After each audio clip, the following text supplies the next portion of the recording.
BRS MLC కవిత నివాసంలో ED సోదాలు జరుగుతున్నాయి. బంజారాహిల్స్ లోని కవిత నివాసంలో తనిఖీలు కొనసాగిస్తున్నారు అధికారులు.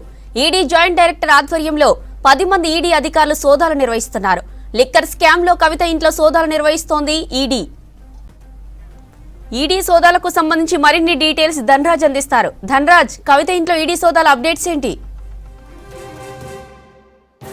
జ్యోతి, బీఆర్ఎస్ ఎమ్మెల్సీ అయినటువంటి కవిత ఇంట్లో ఎన్ఫోర్స్మెంట్ డైరెక్టరేటు 10 బృందాలుగా ఢిల్లీ నుంచి వచ్చి ఏకకాలంలోనే మొత్తం రైడ్స్ కొనసాగుతూ ఉన్నాయి. మొత్తం ఇప్పుడు చూసినట్టయితే ఎమ్మెల్సీ కవిత ఇంటితో పాటుగాను ఆమె భర్త అనిల్ ఇంట్లోనూ ఆయన వాళ్ళకు సంబంధించినటువంటి వ్యాపార లావాదేవీల వ్యవహారాలపైన కూడా ఇప్పటికే ఎన్ఫోర్స్మెంట్ డైరెక్టరేటు 10 బృందాలుగా హైదరాబాద్కు చేరుకున్నాయి. ఏకకాలంలోనే సోదాలు కొనసాగించడం జరుగుతుంది. అయితే ఢిల్లీ లిక్కర్ స్కామ్ సంబంధించిన వ్యవహారంలో ఇప్పటికే ఈ కేసుకు సంబంధించిన వ్యవహారంలో ఓవైపున సిబిఐ దర్యాప్తు కొనసాగిస్తుంది, మరోవైపున చూసినట్టయితే ఈడీ కూడా విచారణకు రావాలని ఆదేశించడం జరిగింది. అయితే ఈడీ ఇచ్చినటువంటి నోటీసులకు ఆమె రిప్లై ఇవ్వడం కూడా జరిగింది.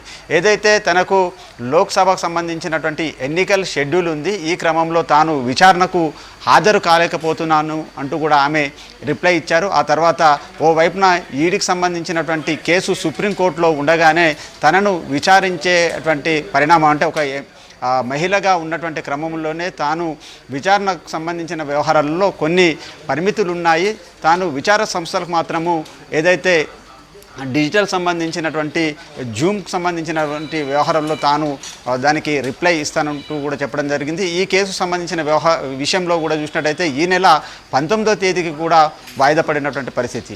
ఓవైపున చూసినట్టయితే ఇప్పటికే ఢిల్లీ లిక్కర్ స్కామ్ సంబంధించినట్టు చూసినట్టయితే 11 మందికి సంబంధించి వారిపైన కూడా ఇప్పటికే ఛార్జ్షీట్ నమోదైంది. 11 మందిని కూడా అరెస్ట్ చేయడం జరిగింది. ఇందులో చూసినట్టయితే ఎమ్మెల్సీ కవితకు లిక్కర్కి సంబంధించినటువంటి స్కామ్లో ఆమె యొక్క ప్రధాన పాత్ర ఏంటిది, అదేవిధంగా ఆమె 10 సెల్ ఫోన్లను ధ్వంసం చేయడం కూడా జరిగింది. దానికి సంబంధించిన వ్యవహారంలో ఇప్పటికే సిబిఐ గతంలో కూడా ఆమె నివాసానికి ఇంటికి వచ్చి కూడా పూర్తిగా ఒక 6 గంటల పైగా కూడా విచారణను కూడా కొనసాగించి ఆమె ఏ రకంగా అంటే సిబిఐ అడిగినటువంటి ప్రశ్నలన్నింటిని కూడా పూర్తిగా వాళ్ళు రికార్డ్ చేయడం జరిగింది. ఆ తర్వాత ఆమె ఇచ్చినటువంటి స్టేట్మెంట్ను కూడా రికార్డ్ చేశారు. ఆ తర్వాత 160 సిఆర్పిసి కింద నోటీసులు ఇచ్చి ఆ తర్వాత 141A సంబంధించినటువంటి ఒకవేళ నోటీసులు ఇచ్చినటువంటి క్రమంలోనే పలుసార్లు ఆమె విచారణకు గైర్హాజరవుతూ రావడం జరిగింది.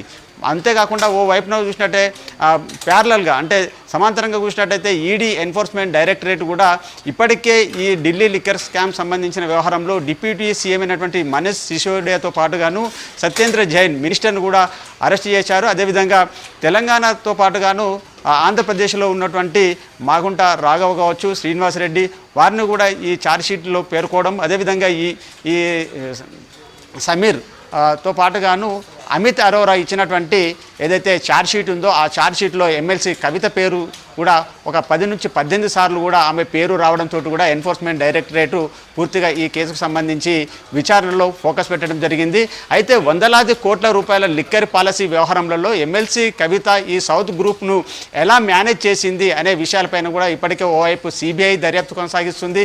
సిబిఐ దర్యాప్తు కొనసాగించినటువంటి ఈసీఆర్ నమోదు చేసినటువంటి ఆధారంగానే ఎన్ఫోర్స్మెంట్ డైరెక్టరేటు ఎక్కడి నుంచి ఎక్కడికి డబ్బులను ఏ రకంగా వీళ్ళు పంపిణీ చేయడం జరిగింది, ఎవరిని సౌత్ గ్రూప్ నుంచి కూడా పెద్ద ఎత్తున ఇలా కోట్లాది రూపాయల సంబంధించినటువంటి వ్యవహారంలో ఎలా మేనేజ్ చేశారు, ఇక్కడ నుంచి విమానాలలో ఎలా డబ్బులను తరలించారనే విషయంపైననే ఇప్పుడు ఎన్ఫోర్స్మెంట్ డైరెక్టరేటు దర్యాప్తు కొనసాగిస్తూ ఉంది. ఇప్పటికే ఈ విషయం సంబంధించిన వ్యవహారంలో ఎన్ఫోర్స్మెంట్ డైరెక్టరేటు ఇచ్చినటువంటి నోటీసులకు ఆమె మాత్రము విచారణకు హాజరు కాలేకపోవడము, అదేవిధంగా పలుసార్లు గైర్హాజరు కావడంతో ఇక ఎన్ఫోర్స్మెంట్ డైరెక్టరేటు 10 బృందాలుగా ఏర్పడి ఇటు ఎమ్మెల్సీ కవిత ఇంటికి వచ్చి ఏకకాలంలోనే ఈ సోదాలు కొనసాగిస్తున్నటువంటి పరిస్థితి అని చెప్పచ్చు.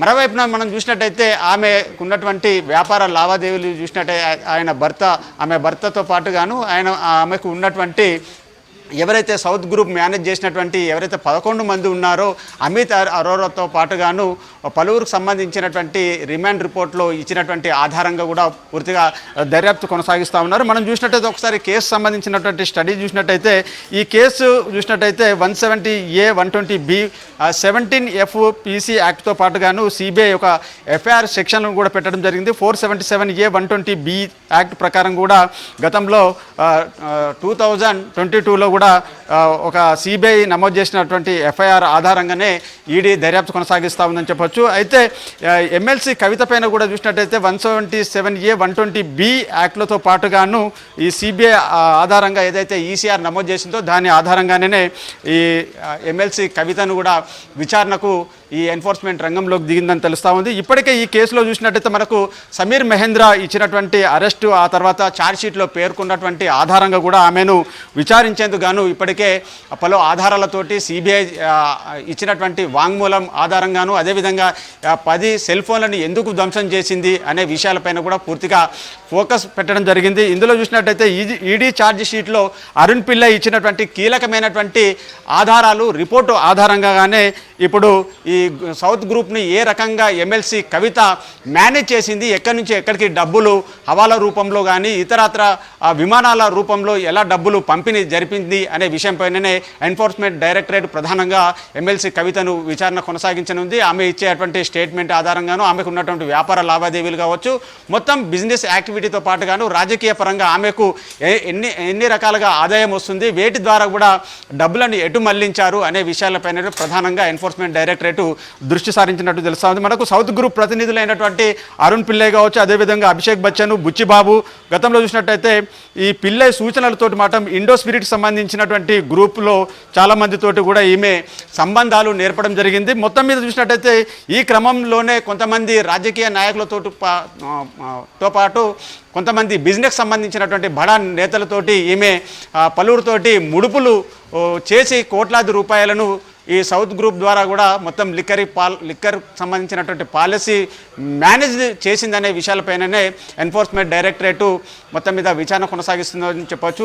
అయితే ఎన్ఫోర్స్మెంట్ డైరెక్టరేట్ చూసినట్టయితే ప్రధానంగా సిబిఐ ఏవైతే ఆరోపణలు చేసిందో ఆ ఆరోపణలకు సంబంధించి నేరపూరితమైనటువంటి కుట్రలతో పాటుగాను ఆమె యొక్క ఇన్వాల్వ్మెంటు, డబ్బులకు సంబంధించినటువంటి వ్యవహారాలనే ప్రధానంగా ఎన్ఫోర్స్మెంట్ డైరెక్టరేట్ దృష్టి సారించనుందని చెప్పొచ్చు. ఎందుకంటే ఒక దగ్గర నుంచి డబ్బులను ఏ విధంగా మనీ లాండరింగ్ చేశారు అనే విషయము, అదేవిధంగా బ్లాక్ మనీకి సంబంధించినటువంటి డబ్బును వైట్గా ఎలా మార్చి ఈ సౌత్ గ్రూప్ అయినటువంటి వారితోటి కూడా ఈ లిక్కర్ సంబంధించినటువంటి పాలసీలో అక్కడ ఉన్నటువంటి పాలసీని ఏ విధంగా మేనేజ్ చేశారు, వాళ్ళు తీసుకున్నటువంటి ఈ లిక్కర్ సంబంధించినటువంటి లైసెన్సులను ఏ విధంగా పొందారు అనే విషయాలపైనే ప్రధానంగా ఎన్ఫోర్స్మెంట్ డైరెక్టరేట్ దృష్టి సారించనున్నట్టుగా తెలుస్తూ ఉంది. అంతేకాకుండా అప్పుడు ఉన్నటువంటి అరబిందో ఫార్మాకి సంబంధించినటువంటి డైరెక్టరేట్తో పాటుగాను మొత్తం 12 మంది ఈ కంపెనీలలో డైరెక్టర్గా కొనసాగించారు. అదేవిధంగా ఢిల్లీ లిక్కర్ సంబంధించినటువంటి ఈ పాలసీలలో చాలా వరకు ఈ ఈడీకి సంబంధించినటువంటి పూర్తిగా ఏదైతే ఈసీఐఆర్ ఆధారంగా కూడా పూర్తిగా ఈ తనిఖీలు కూడా కొనసాగిస్తున్నారని చెప్పొచ్చు. అయితే ఎమ్మెల్సీ కవిత ఇచ్చేటువంటి వాంగ్మూలాన్ని రికార్డ్ చేసుకుంటారు, ఆమెకు ఉన్నటువంటి వ్యాపార లావాదేవీల వ్యవహారాలు, ఆమె భర్తకు సంబంధించినటువంటి ఇప్పటివరకు ఏ బిజినెస్లు కొనసాగిస్తారు అనే విషయాలపైన ప్రధానంగా స్టేట్మెంట్లను రికార్డ్ చేయనున్నారు. ఇప్పటికే ఆమె సెల్ ఫోన్లను కూడా సీజ్ చేసినటువంటి పరిస్థితి తెలుస్తూ ఉంది. ల్యాప్టాప్లు, పూర్తిగా హార్డ్ డిస్క్లను అన్నిటిని కూడా వాళ్ళు సీజ్ చేసి ఆ తర్వాత స్క్రూటినింగ్ కొనసాగించి పూర్తి ఆధారాలను కూడా రాబట్టనున్నారు. Right, thank you Dhanraj.